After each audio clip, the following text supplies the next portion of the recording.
આપણામાં સ્થિરતા છે જ નહીં. અભી બોલા ઓર અભી ફૂક. કુરુક્ષેત્રના મેદાનમાં અર્જુન અસ્થિર હતો. હમણાં કીધું ને ગીતાનો ગાનાર બનશે.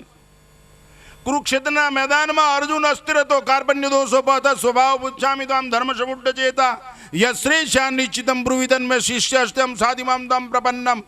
ભગવાને વિચાર્યું કે આના ચિત્તમાં મારે બેવું પડશે તો જ કામ થશે. અર્જુનના ચિત્તમાં આ કૃષ્ણને બેસવા માટે નિશાળ ખુલી લડાઈના મેદાનમાં. નહીતર તો એ કુરુક્ષેત્ર હતું, એ ધર્મક્ષેત્ર હતું. ઘણા કે લડાઈનું મેદાન ધર્મક્ષેત્ર કેમ નામ પડ્યું?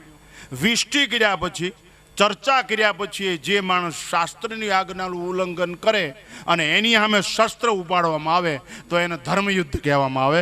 એમાં પાપ ન લાગે, એને મારી નાખો તોય એમાં કોઈ વાંધો નહીં. કોઈ બેન દીકરીની ઇજ્જત લેતું હોય એને એમ કહે ભાઈ મારક બદલાવી જાય ને પછી ન સમજે તો એને